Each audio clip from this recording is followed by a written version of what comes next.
Good morning everyone. So നമുക്കിന്ന് നമ്മൾ നോക്കാൻ പോകുന്നത് നമുക്ക് understanding of price action and behaviour. Okay, നമ്മൾ ഇന്നത്തെ understanding price action and it's behaviour. അതായത് നമുക്ക് പ്രൈസ് എങ്ങനെ ബിഹേവ് ചെയ്യുന്നു, പ്രൈസിൻ്റെ മൂവ്മെൻറ്റ്സ് എങ്ങനെയാണ്, അതെങ്ങനെയാണ് ബിഹേവ് ചെയ്യുന്നത്. ഫോർ എക്സാമ്പിൾ, നമുക്കിപ്പോൾ സപ്പോർട്ട് ആൻഡ് റെസിസ്റ്റൻസുകൾ എങ്ങനെയാണ് ബിഹേവ് ചെയ്യുന്നത്. നമുക്കിന്ന് നമ്മൾ നോക്കാൻ പോകുന്ന മെയിൻ നമ്മളുടെ ഫാക്ടർ എന്ന് പറയുന്നത് സപ്പോർട്ട് ആൻഡ് റെസിസ്റ്റൻസ് ആണ്. ഓക്കെ, കൃത്യം പറയാം, സപ്പോർട്ട് ആൻഡ് റെസിസ്റ്റൻസിൽ പ്രൈസ് ആക്ഷൻ എങ്ങനെയാണ് ബിഹേവ് ചെയ്യുന്നത്. അപ്പോൾ ഓരോ ആളുകളും അവരുടേതായ ക്രൈറ്റീരിയയിലായിരിക്കും അവരുടെ സപ്പോർട്ട് റെസിസ്റ്റൻസ് വെച്ചിരിക്കുന്നത്. നമ്മൾ പ്രധാനമായിട്ട് നമ്മളുടെ ഒരു സ്ട്രാറ്റജി പ്രകാരം നമ്മൾ നോക്കുന്ന മെയിൻ സപ്പോർട്ട്സ് എന്ന് പറയുന്നത്, ഒന്ന് ക്ലോസിംഗ് പ്രൈസ് ആയിരിക്കും. ഓക്കെ, യെസ്റ്റർഡേ ക്ലോസിംഗ് പ്രൈസ് അതിഭീകര ഇമ്പോർട്ടൻ്റ് ആണ്. അതുപോലെ തന്നെ ഓപ്പണിംഗ് പ്രൈസ് നോക്കാറുണ്ട്. ഫോർ എക്സാമ്പിൾ, ഇന്ന് മാർക്കറ്റ് ഒരു ഹ്യൂജ് ഗ്യാപ്പ് അപ്പാണ് ഓപ്പൺ ആയിരിക്കുന്നതെങ്കിൽ നമുക്ക് ആ ദിവസത്തെ ഇന്ന് ഒരു ഹ്യൂജ് ഗ്യാപ്പ് അപ്പ് ഓപ്പൺ ആയിരിക്കുന്നു, അപ്പം അങ്ങനെ ചിലപ്പോൾ അന്നത്തെ ക്യാൻഡിൽ വലിയ ക്യാൻഡിലായിരിക്കും ഒന്ന് ഫോം ആയിരിക്കുന്നത്. അങ്ങനെയാണെങ്കിൽ നമുക്ക് അന്നത്തെ ദിവസം ഡേ ഹൈ നോക്കും. ഇനി അങ്ങനെയല്ല, ഓൾമോസ്റ്റ് ഫ്ലാറ്റ് ഓപ്പണിംഗ് ആണ്, അല്ലെങ്കിൽ വലിയ വ്യത്യാസമൊന്നുമില്ല, ഫസ്റ്റ് ക്യാൻഡിൽ ചെറിയ ക്യാൻഡിലാണെങ്കിൽ നമുക്ക് പിന്നെ യെസ്റ്റർഡേ ക്ലോസിംഗ് പ്രൈസ് തന്നെയായിരിക്കും നമുക്ക് ഇമ്പോർട്ടൻ്റ് എന്ന് പറയുന്നത്. രണ്ട്, swing high and low. Okay, അതായത് നമുക്കിപ്പോൾ ഒരു പ്രീവിയസ് ഡേ ആയിരിക്കാം, കഴിഞ്ഞ 2 ദിവസം നമുക്ക് കൺസോളേഷൻ ആയിരുന്നെങ്കിൽ നമുക്ക് ആ 2 ദിവസത്തെ എടുക്കും നമ്മൾ. ഓക്കെ, ഇതെല്ലാം റേഞ്ച് പോലെ ഇരിക്കും. നമുക്ക് ആ റേഞ്ചിലുള്ള സ്വിങ് ഹൈ ഇല്ലെങ്കിൽ സ്വിങ് ലോ, എവിടെ നിന്നാണ് മാർക്കറ്റ് ഫോളോ ആയിരിക്കുന്നത്, എവിടെ നിന്നാണ് മാർക്കറ്റ് അപ്സൈഡിലേക്ക് മൂവ് ചെയ്തിരിക്കുന്നത്, ഇതിനെയാണ് നമ്മൾ പൊതുവേ സ്വിങ് ഹൈ അല്ലെങ്കിൽ ലോ ആയിട്ട് പരിഗണിക്കുന്നത്. ഓക്കെ, അടുത്ത മൂന്നാമത്തെന്ന് പറയുന്നത് നമുക്ക് psychological numbers or round numbers എന്ന് പറയും. ഓക്കെ, നമ്മളെപ്പോഴും ട്രേഡ് ചെയ്യാറുള്ളത് ബാങ്ക് നിഫ്റ്റിയിലാണ്, എങ്കിലും നമ്മൾ നിഫ്റ്റി കൂടി നമുക്കത് സൈഡ് വാച്ച് ചെയ്യാറുണ്ട്. അപ്പം അങ്ങനെയാണെങ്കിൽ ഫോർ എക്സാമ്പിൾ പറയുന്നു, ഇപ്പം 57,000 ഈ കാണുന്ന റേഞ്ച്, 57,000 ഒരു സൈക്കിൾ നമ്പറാണ്. അടുത്ത 57,500, 58,000. ഓക്കെ, അതുപോലെ തന്നെ ഇപ്പം 57,200 സബ് ലെവലാണത്, 57,800 ഇത് 2 സബ് ലെവലുകളാണ്. ഓക്കെ, അതായത് നിയറസ്റ്റ് വേറെ ലെവൽസ് ഒന്നും ഇല്ല, അവൈലബിൾ അല്ല എങ്കിൽ ഇതിന് രണ്ടിനെ നമ്മൾ പരിഗണിക്കും. നിഫ്റ്റിയിൽ അതുപോലെ തന്നെ ഇപ്പോൾ ഒരു 24,000 ആണെങ്കിൽ 24,200 പരിഗണിക്കും. ഒന്ന് 24,000 മെയിൻ 24,000 വരും, 24,500 വരും, 25,000 വരും. സബ് ലെവലായിട്ട് റൗണ്ട് നമ്പർ 24,200 വരും, 24,800 വരും സബ് ലെവലുകൾ. ഓക്കെ, ഈ പോയിൻറ്റ്സ് എല്ലാം മനസ്സിലുണ്ടായിരിക്കുക. ഇതിനെക്കുറിച്ചെല്ലാം നമ്മൾ വീണ്ടും ഉറപ്പായിട്ടും എന്തുകൊണ്ടാണ് നമ്മളിങ്ങനെ ലെവൽ എടുക്കാനുള്ള കാരണം, എന്തുകൊണ്ടാണ് ഈ സ്പേസെല്ലാം നമുക്ക് മാർക്കറ്റ് റെസ്പെക്റ്റ് ചെയ്യുന്നത്, ഇതെല്ലാം നമ്മൾ കൂടുതൽ പഠിക്കുന്നതായിരിക്കും. ഓക്കെ, നമ്മൾ ഇന്ന് നമുക്ക് എന്തുകൊണ്ട് നമ്മൾ ബിഹേവിയറാണ് നമ്മൾ നോക്കുന്നത്. അതുതന്നെ നമുക്ക് 2 തരമുണ്ട്. ഒന്ന് ഏതൊക്കെയാണ്, ഒന്ന് റീട്രേസ്മെൻറ്റ് ഓർ റിവേഴ്സൽ, അല്ലെങ്കിൽ കണ്ടിന്യൂവേഷൻ. അപ്പോൾ ഇവിടുത്തെ 57,000 തന്നെ എടുക്കാം. ഓക്കെ, ഇത് സപ്പോർട്ട് റെസിസ്റ്റൻസ് ആയിരിക്കാം, ക്ലോസിംഗ് പ്രൈസ് സൈക്കോളജിക്കൽ നമ്പർ, അല്ലെങ്കിൽ സ്വിങ് ഹൈ സ്വിങ് ലോ, അല്ലെങ്കിൽ ഫിബൊനാച്ചി ലെവലായിരിക്കാം. Okay, whatever it is, ഇത് വെച്ച് നമുക്കൊരു ഈ റേഞ്ച് ആണെങ്കിൽ നമുക്കിവിടെ റീട്രേസ്മെൻറ്റാണ് പരിഗണിക്കുന്നതെങ്കിൽ ഒരു മാർക്കറ്റ് നേരിട്ട് മുകളിൽ നിന്ന് താഴേക്ക് വന്ന് ഡയറക്റ്റ് ബ്രേക്കൗട്ട് ആവുകയാണ് എങ്കിൽ നമ്മൾ പ്ലാൻ ചെയ്യുന്നത് അപ്സൈഡിലേക്കായിരിക്കും. ഓക്കെ, അതിന് കാരണമെന്ന് പറയുന്നത്, കാരണം നമ്മൾ പൊതുവെ ഒരു യൂണിവേഴ്സൽ തിയറി അങ്ങനെ പറഞ്ഞിരിക്കുന്നത്, ഒരു ഇമ്പോർട്ടൻ്റ് ആയിട്ടുള്ള സപ്പോർട്ട് റെസിസ്റ്റൻസോ ബ്രേക്കൗട്ട് ആവുകയാണെങ്കിൽ അവിടെ എൻട്രി എടുക്കാനാണ് പറഞ്ഞിരിക്കുന്നത്. അപ്പോൾ അതുപോലെ തന്നെ ഇവിടെ ഒരു ഇമ്പോർട്ടൻ്റ് ആയിട്ടുള്ള ഒരു 57,000 ലെവലുണ്ട്, ഇല്ലെങ്കിൽ ഒരു ക്ലോസിംഗ് പ്രൈസ് ഉണ്ടാവാം, അത് ബ്രേക്കൗട്ട് ആയിരിക്കും, ഇവിടെ എൻട്രി എടുക്കും, കുറച്ച് മാർക്കറ്റ് ഡൗൺ സൈഡിലേക്ക് മൂവ് ചെയ്യും, ഇവർ സൂപ്പർ സ്മോക്കിൽ അവൈലബിൾ ആയിരിക്കും, മാർക്കറ്റ് ഇവിടുന്ന് പിന്നെ ടേൺ അറൗണ്ട് ചെയ്യും. അപ്പോൾ നമ്മൾ എൻട്രി ഇവിടെ നിന്നുള്ള നെക്സ്റ്റ് ഗ്രീൻ ക്യാൻഡിലായിരിക്കും. സോ ഇതുപോലെ തന്നെ നമുക്കിപ്പം ഒരു റെസിസ്റ്റൻസ് ആണെന്ന് വിചാരിക്കുക, നമുക്ക് താഴെ നിന്ന് വരുന്നു, ഡയറക്റ്റ് ബ്രേക്കൗട്ട് ചെയ്തു. ഓക്കെ, നമുക്കുള്ള ഈ ഒരു ലെവൽ 57,000 ലെവലാണെങ്കിൽ ഫോർ എക്സാമ്പിൾ, ഇതിലെ closing price whatever it is direct breakout ചെയ്തു. ഇപ്പോൾ ഓട്ടോമാറ്റിക് എന്തോ ഇവിടെ നിന്നും 57,000 ലെവൽ ക്രോസ് ചെയ്യാൻ നേരത്ത് റീറ്റെയിൽ ബയേഴ്സ് ഇവിടെ എൻട്രി എടുക്കും. അപ്പോൾ അവർ സൂപ്പർ സൈഡ് അവൈലബിൾ ആയിരിക്കും. നമുക്ക് ഇവിടെ നിന്ന് ശേഷമുള്ള ഒരു റെഡ് ക്യാൻഡിൽ നമുക്ക് ഡൗൺ സൈഡിലേക്ക് നമ്മൾ ഷോർട്ട് ചെയ്യും, നമ്മുടെ ലെവൽ മുകളിലേക്ക് നമ്മൾ നോക്കും, നമ്മൾ സ്റ്റോപ്പ് ലോസ് താഴേക്ക് നമ്മൾ ഷോർട്ട് ചെയ്യും. ഇതാണ് നോർമലി നമ്മൾ ചെയ്യുന്ന, അല്ലെങ്കിൽ റിട്രേസ്മെൻറ്റിൽ അല്ലെങ്കിൽ റിവേഴ്സിൽ നമ്മൾ ചെയ്യുന്ന ഒരു സ്ട്രാറ്റജി എന്ന് പറയുന്നത്. ഇതിനും പല ക്രൈറ്റീരിയ അവൈലബിൾ ആണ്. കാരണം നമുക്ക് സ്റ്റോപ്പ് ലോസ് അവൈലബിൾ ആയിരിക്കരുത്, താഴേക്കാണെങ്കിൽ നമുക്ക് സ്റ്റോപ്പ് ലോസ് അവൈലബിൾ ആയിരിക്കരുത്. അങ്ങനെയാണെങ്കിൽ മാർക്കറ്റ് ബിഹേവ് ചെയ്യുന്നത് ഇങ്ങനെ ആയിരിക്കില്ല. കുറച്ചുകൂടി ഡിഫറെൻ്റ് ആയിട്ടൊരു മൂവ് ചെയ്യുന്നത്. നമുക്ക് ഓരോരോ വീഡിയോസ് നമുക്ക് ഓരോന്ന് പഠിക്കാം. സോ ഈ സിനാരിയോ അതുകൊണ്ട് തന്നെ നമുക്ക് താഴെ സ്റ്റോപ്പ് ലോസ് അവൈലബിൾ ആയിരിക്കരുത്. ഓക്കെ, ഇനി കണ്ടിന്യൂവേഷൻ സിനാരിയോ വരികയാണെങ്കിൽ ഓക്കെ, ഇത് നമുക്ക് ഒരു സപ്പോർട്ടായിട്ട് പരിഗണിക്കാം, സപ്പോർട്ട് അല്ലെങ്കിൽ റെസിസ്റ്റൻസായിട്ട് പരിഗണിക്കാം. മാർക്കറ്റ് മുകളിൽ നിന്ന് വരികയാണെങ്കിൽ ഓക്കെ, ഡയറക്റ്റ് ഹിറ്റ് ചെയ്യാതെ ഇവിടെ ഒരു കൺസോളിഡേഷൻ ചെയ്തതിന് ശേഷം ചെയ്യുകയാണെങ്കിൽ ഇത് നമ്മളുടെ സ്ട്രാറ്റജി പ്രകാരം ബ്രേക്ക് ഔട്ട് ആകാൻ സാധ്യത കൂടുതലാണ്. ഓക്കെ, നമുക്ക് നമ്മുടെ എൻട്രി ഇവിടെ നിന്നായിരിക്കും വരുന്നത്. ഓക്കെ, നമുക്ക് അറൗണ്ട് ഒരു അത്യാവശ്യം ഒരു പോയിൻറ്റ്സ് കിട്ടുന്നതായിരിക്കും. ഇവിടുന്ന് ഒരു സൈക്കോളജിക്കൽ നമ്പർ ആയിരിക്കും, റൗണ്ട് നമ്പർ ആയിരിക്കാം, സപ്പോർട്ട് ആയിരിക്കും, റെസിസ്റ്റൻസ് ആയിരിക്കും. ഇവിടെ നിന്ന് മുകളിൽ നിന്നും വരുമ്പോൾ ഓട്ടോമാറ്റിക് ഇവിടെ നിന്ന് വരുന്നു, ഇവിടുന്ന് ഫസ്റ്റ് ഹിറ്റായി മുകളിലേക്ക് പോകുന്നു. അപ്പം അവിടെ റീറ്റെയിൽ ബയേഴ്സാണ് കൂടുതൽ ആക്റ്റീവ് ആവുന്നത്. ഓക്കെ, അപ്പോൾ അവർ നോക്കുമ്പോൾ ഓക്കെ ഫൈൻ, മാർക്കറ്റ് തിരിച്ച് സ്ട്രോങ് ആയിട്ട് മൂവ് ചെയ്യുന്നുണ്ട്, രണ്ടാമത് വീണ്ടും മൂവ് ചെയ്യുന്നുണ്ട്, മൂന്നാമത് വീണ്ടും മൂവ് ചെയ്യുന്നുണ്ട്. അപ്പോൾ ഇവിടെ റീറ്റെയിൽ ബയേഴ്സിനെ കൂടുതൽ ആക്റ്റീവ് ആക്കാനാണ് ശ്രമിക്കുന്നത്.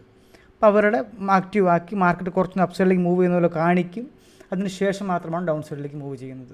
സെയിം സിനാരിയോ നമുക്ക് ഇതിനകത്തും മുകളിൽ റെസിസ്റ്റൻസ് പരിഗണിക്കുകയാണെങ്കിലും അങ്ങനെ തന്നെ താഴ്ന്നൊരു ലെവലിൽ ഇങ്ങനെ കൺസോളിഡേഷൻ ചെയ്യുന്നു. അപ്പോൾ ഇത് റെസിസ്റ്റൻസ് ആണ് ആൾക്കാർക്ക് മനസ്സിലായി. അതിന് താഴെ മാർക്കറ്റ് ഫസ്റ്റ് ഹിറ്റായി, സെക്കൻഡ് ഹിറ്റായി, തേർഡ് ഹിറ്റായി. ഓക്കെ, അപ്പോൾ ഓട്ടോമാറ്റിക് ആൾക്കാർ എന്ത് ചെയ്യുന്നു, ഓക്കെ ഫൈൻ, അങ്ങനെയാണെങ്കിൽ നമുക്ക് ഇനി ഇവിടെ നിന്നും നമുക്ക് സെല്ല് ചെയ്യാം, ഷോർട്ട് ചെയ്യാമെന്ന് കരുതി ഇവിടെ എൻട്രി എടുക്കുന്നു. പിന്നെ അതും ഈ ലെവലിൽ നിന്ന് ക്രോസ് ചെയ്ത് താഴോട്ട് വരുന്നു.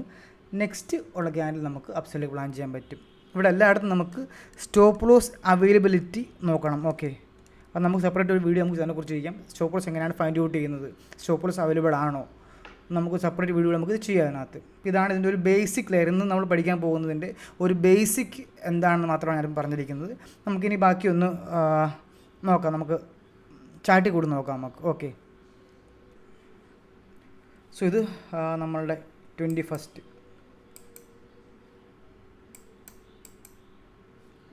21-ാം തീയതിയിലെ ചാർട്ടാണത്. 21 ലാസ്റ്റ് നമ്മൾ ട്രേഡ് എടുത്ത ദിവസം. ഓക്കെ, ഇത് എല്ലാ ദിവസവും സക്സസ് ആവും, വലിയ വർക്കൗട്ട് ആവും എന്നല്ല പറയുന്നത്. പക്ഷേ അപ്പോൾ ഒരു 80%, 85% നമുക്ക് അതിനകത്ത് പ്രോഫിറ്റബിലിറ്റി കൂടുതലുള്ള റേഷ്യോ ആണ്, ഒരു സിനാരിയോ ആണത്. ഓക്കെ, ഞാൻ പറയുമ്പോൾ കുറച്ച് സിമ്പിളാണെന്ന് തോന്നുമെങ്കിൽ തന്നെ കുറച്ചുകൂടി നമുക്ക് കുറച്ചധികം ഡിഫിക്കൽട്ടീസ് ഉണ്ട് അതിനകത്ത് മൈന്യൂട്ടായിട്ട്. പക്ഷേ നമുക്ക് ഫോക്കസ് പഠിക്കുകയാണെങ്കിൽ പഠിക്കാൻ ഭയങ്കര നമുക്ക് എളുപ്പമാണ് ഈ സിനാരിയോ. അപ്പം നമുക്ക് അന്നത്തെ തന്നെ 24 നമ്മൾ എൻട്രി കൊടുക്കുന്ന റീസൺസ്. ഓക്കെ, ഇതൊരു ക്ലോസിംഗ് പ്രൈസ് ആണത്. ബാങ്ക് നിഫ്റ്റിയിലും ഇതൊരു ക്ലോസിംഗ് പ്രൈസ് ആണത്. ഓക്കെ, അപ്പോൾ നമ്മൾ നേരത്തെ പഠിച്ചു വെച്ചിട്ടെന്ന് പറഞ്ഞു കഴിഞ്ഞാൽ ഓൾറെഡി പറഞ്ഞിരുന്നു. ഓക്കെ, ബാങ്ക് നിഫ്റ്റി നമുക്ക് ഡയറക്റ്റ് നമുക്ക് ഹിറ്റ് തന്നു, അതുപോലെ നിഫ്റ്റിയും ഡയറക്റ്റ് നമുക്ക് ഹിറ്റ് തന്നു. സോ നമുക്ക് നെക്സ്റ്റ് ഉള്ള ഇവിടെ നമുക്ക് എൻട്രി എടുക്കാം, ഇല്ല ഇവിടെ നമുക്ക് എൻട്രി എടുക്കാം.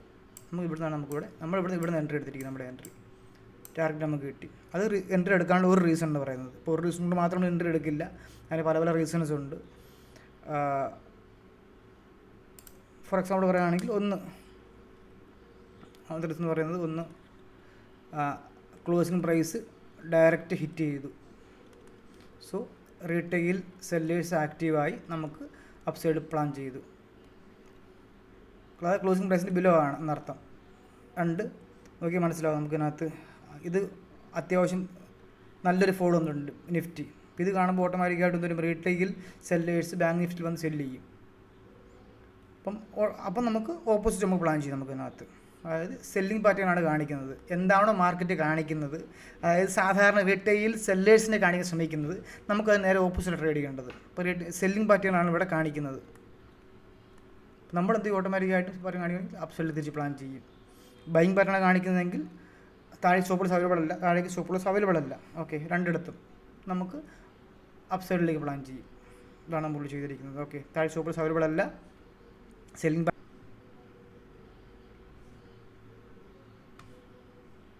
ബാങ്ക് നിഫ്റ്റിയുടെ 24,200 ലെവലുണ്ട്. ഓക്കെ, നമ്മളത് മാർക്ക് ചെയ്ത് വെച്ചു. 24,200 20-ാം തീയതി.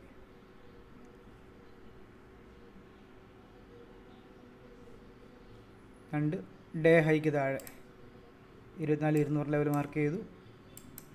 Opening candle. Okay, opening candle താഴെ വന്നിരിക്കുന്നു. സോ ഇത് രണ്ടും കാരണം നമുക്കിവിടെ എൻട്രി എടുക്കാൻ പറ്റും. ബാങ്ക് നിഫ്റ്റി അപ്പ് സൈഡിലേക്ക് എൻട്രി നമുക്ക് പ്ലാൻ ചെയ്യാൻ പറ്റും. ക്ലോസിംഗ് പ്രൈസ് അവൈലബിൾ, ഞാൻ നേരത്തെ ഓൾറെഡി പറഞ്ഞത് ക്ലോസിംഗ് പ്രൈസ് അവൈലബിൾ അല്ല എങ്കിൽ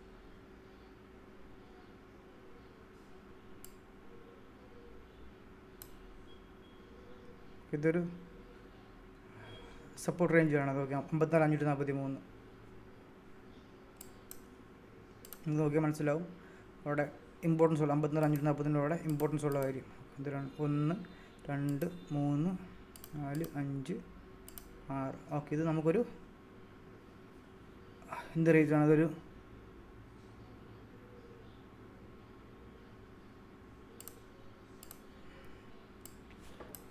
സപ്പോർട്ടാണ്. ഓക്കെ, 54,543. അങ്ങനെ 5 രൂപ പരിഗണിക്കേണ്ട ആവശ്യമില്ല, കാരണം സപ്പോർട്ട് റേഞ്ച് ആണത്. ഓക്കെ, ഇതെങ്ങനെയാണ് നോക്കുന്നത് നമുക്ക് അടുത്ത വീഡിയോ പഠിക്കാം നമുക്ക് ഇതിനകത്ത്. ഓക്കെ, തന്നെ ഇവിടെ നമുക്ക് എൻട്രി എടുക്കാൻ പറ്റുന്ന സ്പേസ് ആയിരുന്നു ഇത്. പിന്നെ നെക്സ്റ്റ് എൻട്രി നമുക്ക് ഇവിടെ നിന്ന് 20-ാം തീയതി അല്ലേ, നെക്സ്റ്റ് നമുക്ക് എത്ര മണിക്കാത് ഇല്ല, നമുക്ക് ഇത് നോക്കിയിട്ട് എൻട്രി എടുക്കാം. ഓക്കെ,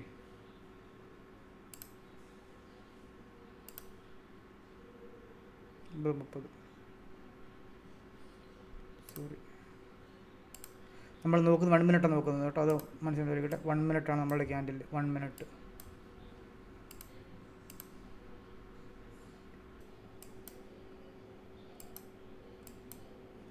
തീയതി. ഓക്കെ,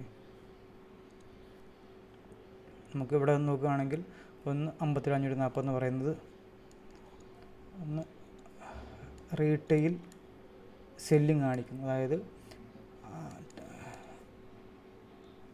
ടെംപ്റ്റേഷൻ കൊടുക്കുക ചെയ്യുന്നത് സെല്ല് ചെയ്യാൻ വേണ്ടിയുള്ള അതാണ് കാണിക്കുന്നത്. ഓക്കെ,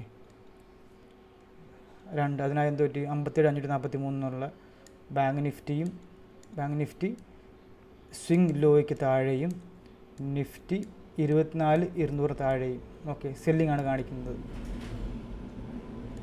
സോ എന്ത് പറ്റും? ഓട്ടോമാറ്റിക്കായിട്ടും ഇവിടെ നിന്നും ആളുകൾ സെല്ല് ചെയ്യാൻ ശ്രമിക്കും. നമുക്കിവിടെ നിന്ന് അപ്പ് സൈഡിലേക്ക് നമ്മൾ എൻട്രി എടുക്കും ഇവിടെ നിന്ന്. ഓക്കെ, നമുക്ക് അടുത്ത 20-ാം തീയതി നോക്കാം. നമുക്ക്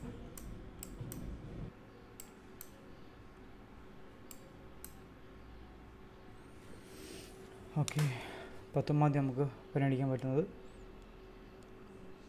ഒന്നുകിൽ നമുക്ക് ഇതിന് മുകളിൽ ഡൗൺ സൈഡിലേക്ക് നമുക്ക് പ്ലാൻ ചെയ്യാം.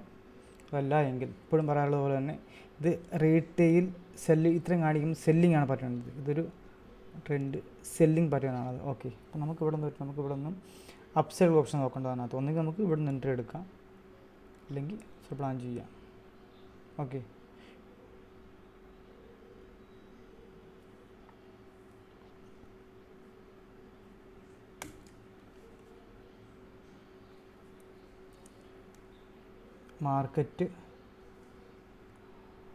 മാർക്കറ്റ് സെല്ലിംഗ് കാണിക്കുകയാണെങ്കിൽ താഴേക്ക് നോ സ്റ്റോപ്പ് ലോസ്, മുകളിലേക്കാണെങ്കിൽ സ്റ്റോപ്പ് ലോസ് അവൈലബിൾ ആണ്. ഒന്നും കാണിക്കാതിരിക്കുകയാണെങ്കിൽ നമുക്ക് എന്ത് ചെയ്യും? അപ്പ് സൈഡിലേക്ക് നമുക്ക് പ്ലാൻ ചെയ്യാം. ഇവിടെ അതുപോലെ തന്നെ മാർക്കറ്റ് കണ്ടിന്യൂസ് ആയിട്ട് മാർക്കറ്റ് ഫോളോ ആവുന്നുണ്ട്, then നമുക്ക് അപ്പ് സൈഡിൽ പ്ലാൻ ചെയ്യാം.